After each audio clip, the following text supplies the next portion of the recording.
Carabine Show. C'est le Carabine Show.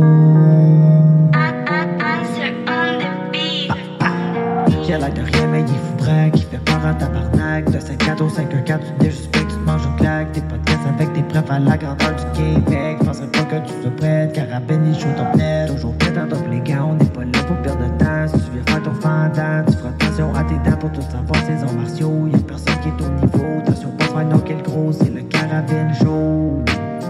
C'est le Carabine Show.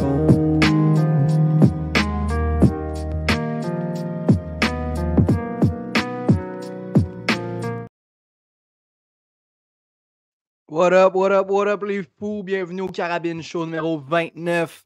Samouraï Fight Week, les potes. Si vous l'avez raté, le Carabine Show 28, le dernier, la semaine passée, c'était un épisode 100% consacré au Samouraï 9 qui va avoir lieu ce vendredi. Donc aujourd'hui, je vais en parler un petit peu. Mais si tu veux vraiment avoir du gros contenu sale, là, va checker le dernier Carabine Show. Aujourd'hui, on va parler un petit peu de tout. De l'UFC, de Samouraï, kickboxing amateur ici à Québec, au Québec, ça commence à brasser. Glisser un petit mot sur Samouraï, on a quelques petites choses, mais tout d'abord, vous connaissez mon amour intense pour One Championship, pour le kickboxing, pour cette organisation asiatique qui, pour les bonnes et les mauvaises raisons, fait souvent parler d'elle, mais offre toujours un spectacle de grande qualité. C'était le cas samedi dernier au Japon. C'était le retour de One Championship au Japon pour One 165, les chums. Et puis le combat principal, c'était le grand champion Thaï Superlek Kiatmukao qui défendait sa ceinture. Lui qui est champion là, de kickboxing à One Championship depuis déjà 2 ans, là, je pense, à peu près. Là, 1 an et demi, 2 ans. À peu près Superlek, bref, défendait sa ceinture face au très célèbre kickboxer japonais Takeru Segawa. Takeru qui a fait la pluie et le beau temps au Japon là, durant toute sa carrière, a connu une belle et longue carrière qui est potentiellement terminée suite à sa défaite face à Superlek. C'est pas encore confirmé, mais il a laissé sous-entendre que peut-être que c'était la fin pour Takeru. Lui qui est le seul triple champion au Japon, là, dans la fameuse organisation du K1. Takeru qui était triple champion dans 3 divisions différentes. Les bantamweight, les featherweight et les super featherweight. Donc, un des meilleurs kickboxers sur la planète, Takeru, qui faisait ses débuts à One Championship pour la ceinture face à Superlek. Au début, c'était censé être Takeru contre le fameux Rod Tang. Mais Rod Tang s'est blessé, donc Takeru s'est vu faire un combat pour la ceinture face au champion Superlek, comme je mentionnais. J'ai également fait une petite vidéo prévision où est-ce que je pesais le pour et le contre, quels étaient les avantages de l'un et de l'autre. Évidemment, les coups de pied allaient être une force pour Superlek, les coups de pied aux jambes, qui est comme une marque de commerce là, du Muay Thai. Puis Takeru qui a la fâcheuse habitude de ne pas checker les leg kicks. Puis malheureusement, ça s'est avéré être l'histoire du combat, là, vraiment. Là. Si vous n'avez pas vu le fight, là, allez checker ça, les chums, c'est disponible sur YouTube. Superlek contre Takeru, c'était vraiment un fou combat. Bon combat de kickboxing. Superlek qui a commencé le combat un petit peu comme Joe Ramsey l'avait commencé face à Danny Mallett. Je pensais jamais faire une comparaison entre Superlek et Jonathan Ramsey un jour, mais voici, c'est fait. Alors que Superlek a commencé là, à vraiment chopper la jambe de Takeru dès les premiers instants du combat avec des low kicks super puissants. Superlek qui est surnommé The Kicking Machine. Donc, c'était pas surprenant de le voir attaquer les jambes de Takeru. Puis comme je l'ai mentionné, Takeru n'est pas reconnu pour bloquer, pour checker les leg kicks en soi, mais je me disais, écoute, il va affronter Superlek, il doit se forcer pour au moins en checker une coupe. Il s'est entraîné longuement en Thaïlande, je peux pas croire que... Mais ça s'en prend pas comme ça, le mécanisme de checker des leg kicks. Puis on a eu la preuve, là, tout comme Joe Ramsey était sorti fort puis avait chopé les legs de Danny Mallett, Superlek a vraiment chopé la jambe avant de Takeru dès les débuts du premier round. Là, puis les images qui ont suivi après le combat, l'état de la jambe de Takeru était dans un piètre état, les chums. Vraiment, là, si on a une leçon à retenir de tout ça, c'est qu'il faut bloquer les leg kicks à tout prix, les chums. Pas de spoiler alerte, là, je vais vous montrer la photo dans quelques instants. Là. Mais bref, le combat commence ainsi. Fait que Superlek gagne les 2 premiers rounds assez aisément. Takeru, lui, sa force, là, c'est les mains, là, le blitz. Là, il aime rentrer dans la pochette et échanger coup pour coup. Là, c'est un gros brawler. Takeru. Puis Super Leg, beaucoup plus technique, donc rester à distance, chopper les jambes, puis dès que tu te fais maganer ta jambe là, avant, là, en début de combat, les chums, c'est terminé pour toi parce que tu n'as plus autant d'appui, évidemment. Là, tu ne peux pas mettre ton poids sur ta jambe avant, donc tes coups portent beaucoup moins, ta force de frappe est diminuée assez intensément, les chums. Donc, il fallait vraiment que Takeru fasse un effort pour bloquer les leg kicks en début de combat, puis ça n'a pas été le cas. Donc, Super Leg qui a vraiment comme été chercher la victoire dès le début. Cependant, au 3e round, même s'il y avait la jambe avant amochée, Takeru allait quand même être dangereux, puis on en a eu la preuve au 3e round. Alors qu'il a réussi à toucher Super Leg avec un coup de pied au foie. Super switch kick, là, direct au foie. Vous le savez, les chums, un coup au foie, là, ça pardonne pas.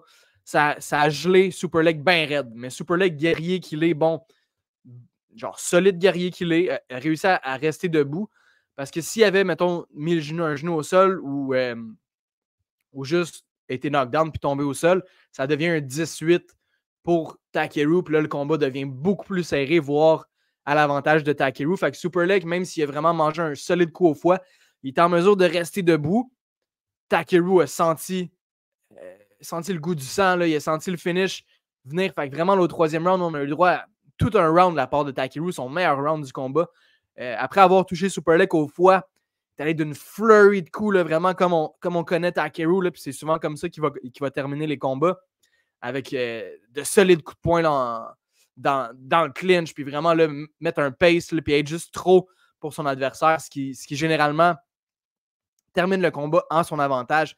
Mais comme je l'ai dit, Super Leg, quel guerrier qu'il est. Il était en mesure de, oui, rester dans la pochette puis manger plusieurs coups, mais de bien se bloquer puis de laisser Takeru s'épuiser là, littéralement là, jusqu'à temps que Takeru ait plus de jus puis que ça puisse recommencer puis que l'effet du coup au foie se soit atténué là, du côté de Super Leg. Fait qu'on était en mesure de continuer le combat, mais ça a passé très très près au 3e round de se terminer là.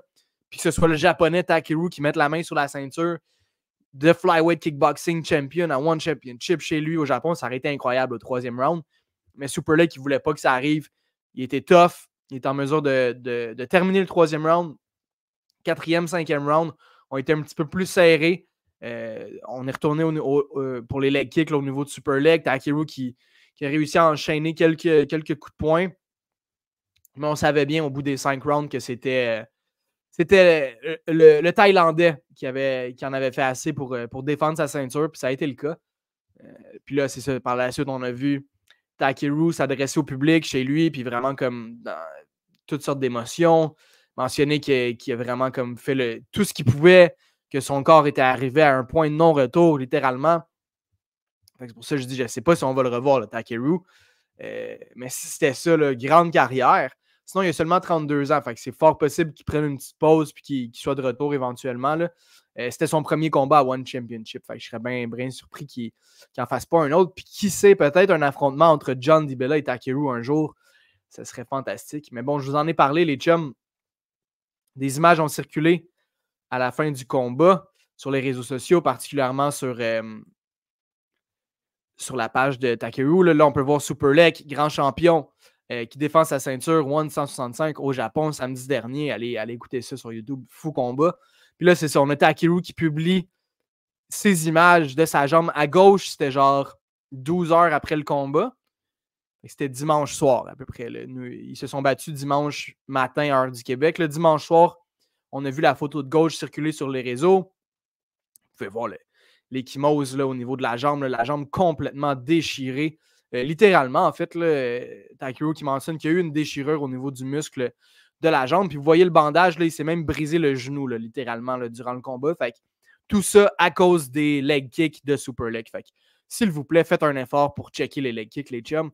Puis à droite, la photo, ça, c'est le lendemain. Donc, 24 heures après son combat, l'entièreté du haut de sa jambe est mauve. Vraiment, le pauvre Takeru, là, plusieurs blessures à la jambe, pas en mesure de marcher, doit se promener en chaise roulante. Tout de même, tu sais, c'est un guerrier. Garde le moral, puis remercie ses fans. Il reçoit beaucoup d'amour suite à ce combat-là, puis tout, parce que c'était vraiment un bon combat. Là. Il a mangé beaucoup de leg kicks, ce qui a vraiment affecté son fight.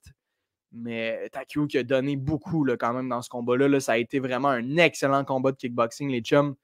Mais voilà ce qui arrive quand tu ne checkes pas les leg kicks. Certes, Super Leg est un des meilleurs leg kickers au monde, avec un certain Justin Gaethje.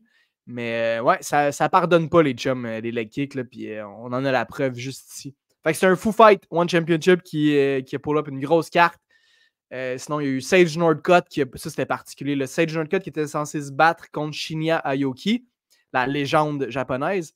Genre, 1 heure avant le combat, on apprend que Sage Northcutt ne se battra pas parce que un de ses 2 cornermen n'a pas obtenu son visa pour pouvoir le coacher.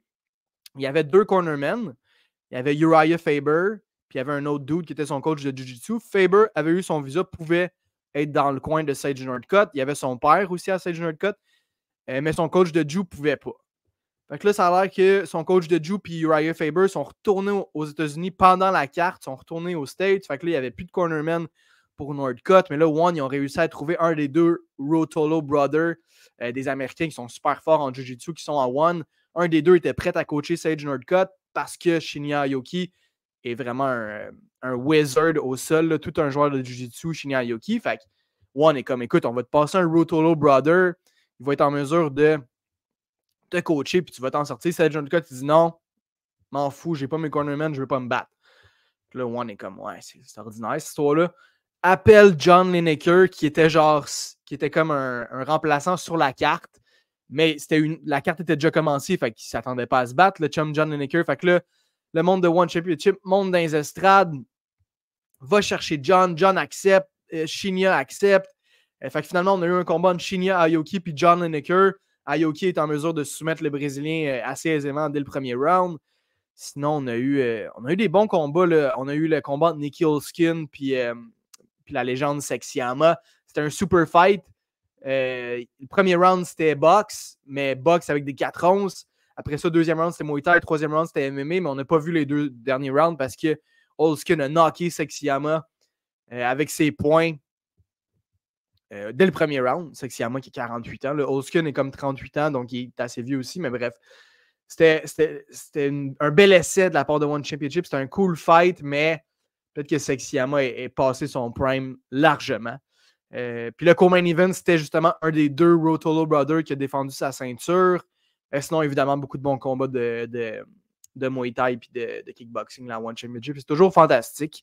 Donc, c'était ça pour One 165, les chums. Pour ce qui est de l'UFC, on a eu des pas pires nouvelles. Là.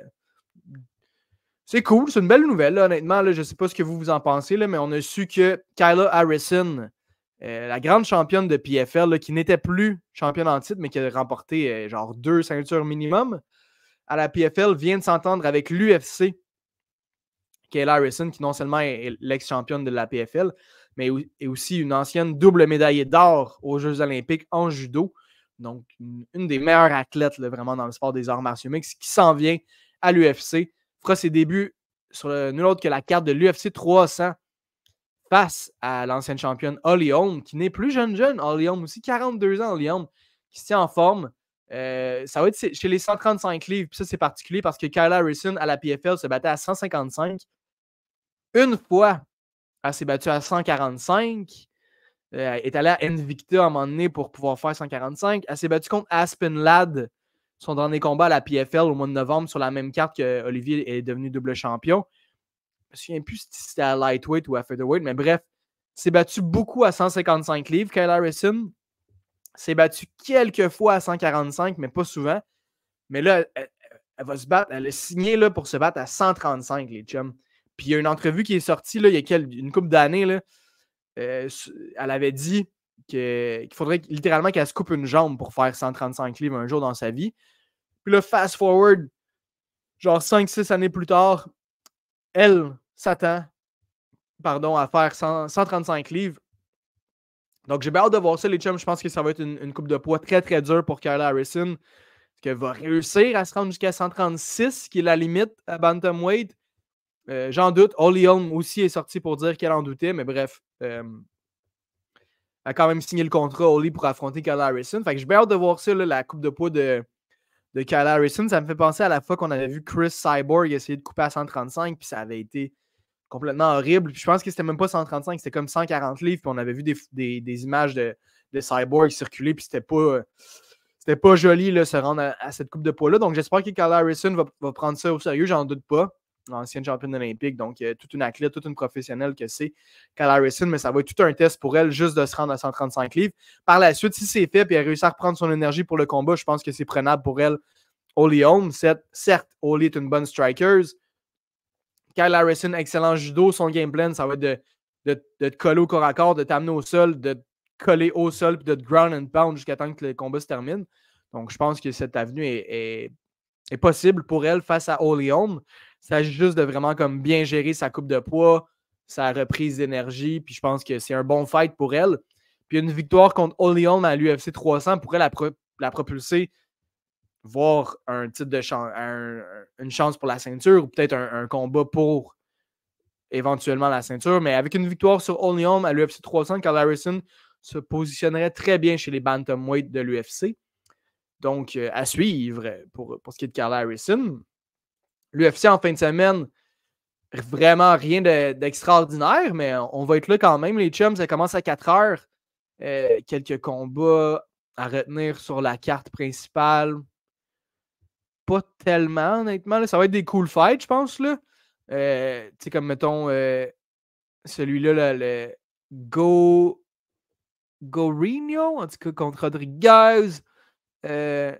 Charles Johnson. Sinon, c'est le retour de Meatball Moneymaker. Donc, vraiment, là, rien de fantastique sur la carte préliminaire. Sinon, sur la main card, rien d'incroyable non plus. Là. Honnêtement, il y a peut-être les 3 derniers combats sont cool, surtout le co-main event entre Drew Dober et Renato Moicano. C'est le retour de Money Moicano, lui qui avait fait tout un speech, on s'en souviendra, il y a 1 an et demi de ça. Moicano qui avait défait. Il s'était battu à MSG, puis là, il avait fait un sale speech avec Joe Rogan après le combat. C'était légendaire. Là. Moicano wants money. Là. Fucking Joe Rogan. On s'en souviendra tous. Bref, c'est le retour de Moicano. Il affronte Drew Dober. Fait que ça va être un fou fight. Co-main event. Sinon, Randy Brown contre Muslim Salikov. Le 3e combat, ça va être un fou fight également. Drôle de main event entre le français Nassourdine Imavov et le Georgien Roman Dolidze. Ça va se passer, les chums. Bref, moi, je vais vraiment regarder la carte pour Brown Salikov, mais principalement pour Renato Moicano contre Drew Dober. Très hâte de voir ça. Je pense que Moicano a ce qu'il faut pour battre un Drew Dober, mais Dober est toujours capable de connecter avec une grosse main droite. Donc, très, très hâte à ce combat-là, les chums. Passons aux choses sérieuses. Ce vendredi, à la TOU, aura lieu le chapitre 9 de Samouraï MMA. Combat principal, vous le savez déjà, impliquera Robert de Gypsy Danger Serrais à l'Ontarien Carl Purpoleg, vétéran de l'UFC, pour la ceinture lightweight 155 livres. Donc, combat pour la ceinture, combat principal. Très, très hâte de voir ça. Ensuite, le combat co-principal. C'est maintenant rendu le chum Alex Morgan qui va être le combat co-principal alors qu'il va affronter l'Ukrainien Oleg Gorchechnik. Très hâte de voir Oleg. Et ensuite de ça, on va avoir Dejan Kadjik qui était censé être le co-main event contre Joe Ramsey. Samouraï est en mesure de trouver un adversaire pour Kadjik. On sait que Joe a dû se retirer. Donc, c'est finalement Marco Elpidio qui affrontera Dejan Kadjik, le champion de Battlefield Fight League en Colombie-Britannique. Il va affronter le Mexicain qui avait battu Alex Morgan à Québec. Marco Elpidio qui accepte un combat à genre 5 jours d'avis, qui va se pointer au Québec, qui est potentiellement arrivé à l'heure où on se parle. Il va affronter Dejan Kadjik, donc tout un test pour Marco Elpidio. Après ça, on a Tommy Morrison qui va affronter José Sandoval, El Ronin, je vais l'appeler El Ronin, l'adversaire de Tommy Morrison, 5 victoires, 1 défaite. Un bon gars de Jiu-Jitsu, le Mexicain, l'adversaire de Tommy. Tommy très fort au sol également, on le sait, excellent striker, combattant très très complet. Tommy Morrison, très hâte de voir ça. Et pour ouvrir la carte principale, on a le combat que tout le monde attend entre Antoine de Crocodile Death Roll et Kevin Popovic Bastien. Fou fight. Chaput qui est peut-être plus le striker, alors que Popovic Bastien est peut-être plus le grappler, mais les deux sont pas mauvais dans tous les aspects du combat. Deux excellents prospects, deux gars qui vont avoir beaucoup de foule derrière eux à la TAU. Ça va brasser les chums. Antoine Chaput contre Kevin Popovic Bastien, vous voulez absolument pas rater ça. D'ailleurs, ça va être disponible sur UFC Fight Pass, les bums. Donc, si vous n'avez pas acheté vos billets, si vous habitez trop loin pour vous pointer, si vous pouvez juste pas être là, mais vous avez la chance d'écouter le combat sur Fight Pass, faites-le. Je pense qu'il va y avoir évidemment le broadcast en anglais. Faber Glass, John Ramdeen, James Mancini potentiellement. Mais je pense qu'il va y avoir aussi un broadcast en français sur UFC Fight Pass avec Johan Lennes et à suivre, qui seront les autres commentateurs avec Johan. Mais je pense que ça va être même possible de l'écouter en français sur UFC Fight Pass. Donc, si vous avez déjà UFC Fight Pass, fantastique. C'est une super plateforme, honnêtement. Tous les combats de l'UFC sont disponibles là-dessus. Les pay-per-views sont disponibles là-dessus, genre un mois après le pay-per-view. Tu as plusieurs ligues de combats qui sont disponibles là-dessus. Tu as des films. Bref, je ne suis pas là pour faire la promotion de UFC Fight Pass, mais pour 10$ par mois, je pense, ça vaut la peine. Puis sinon, vous pouvez vraiment juste comme, si vous ne l'avez pas déjà fait, là, je pense que vous pouvez vous abonner pour un mois gratuitement, puis genre canceller votre abonnement. Vous pouvez faire un petit trick, là. Mais bref, félicitations Samouraï, c'est vraiment cool. Ça va être sur UFC Fight Pass en français puis en anglais, donc c'est vraiment nice. Je vous invite à checker ça. Pour ce qui est des préliminaires, le combat qui terminera la carte préliminaire, ça va être le premier combat de l'histoire des Atomweight chez Samouraï MMA entre la franco-ontarienne Isabelle Lacroix, 2-0 chez les pros, qui va affronter la Mexicaine Justine Priede, qui est 1-1 ou 2-1, je ne me souviens plus trop. Seule victoire, je pense que c'est 1-1. Seule victoire est survenue par soumission pour la Mexicaine. Isabelle Lacroix, elle, qui est reconnue vraiment plus pour son striking, super bonne en Muay Thai, donc ça va être un bon combat. Après, on a Olivier Rhin, le franco-québécois, qui va affronter Keenan Keller. Tout un combat pour Olivier Rhin. Tout un test, vraiment, là, face à un gars qui a déjà 5 combats chez les pros, qui s'entraîne dans un des meilleurs gyms au Canada, au Niagara Top Team, Keenan Keller. Donc, Olivier Rhin qui en est seulement à son 2e combat chez les pros. Très hâte de voir ça chez les middleweight. On a aussi un autre combat chez les flyweight, très, très, très excitant, entre la légende de Beaconsfield, Green Ketchup me l'a dit l'autre jour, le JKS, c'est pas à Beaconsfield, c'est à c'est une autre ville dans le West Island. Bref, la légende du West Island, Scott Rodriguez, 2-0 chez les pros, KO de l'année en 2023, va affronter Thomas Anilowski, qui était numéro 1 chez les amateurs flyweight au Canada, fera son 2e combat chez les pros, une victoire en autant de combats pour Thomas Anilowski. Donc vraiment, un combat, là, 2 prospects, là, seulement 2 et 1 combat pro respectivement pour chacun. Mais pour ce qui est des 125 livres, flyweight, là, c'est pas mal dans le haut niveau canadien. Là, c'est le Scott Rodriguez pour Thomas Anilowski. C'est le 2e combat de la carte, donc c'est très cool. Puis pour commencer la carte, un combat vraiment dope aussi, là. Gino Poirier qui fera ses débuts chez les pros. Gino Poirier qui s'entraîne au Gros Tristar à Montréal, qui a fait la pluie et le beau temps sur la scène amateur au Québec. Là. Gino qui est vraiment très fort, bonhomme costaud là, avec beaucoup de force. Va affronter Alan Girard, 0-2 chez les pros, mais un fou combat face à James Cardinal Lozon. Puis le premier combat d'Alan Girard à Samouraï s'était terminé assez brièvement face à Joe Ramsey. Il était tombé sous la pluie de coups de coude de Joe Ramsey, on s'en souviendra. Mais Alan Girard est un combattant que j'affectionne particulièrement parce qu'il s'était grandement amélioré lorsqu'on l'avait vu pour la 2e fois face à James Cardinal Lozon.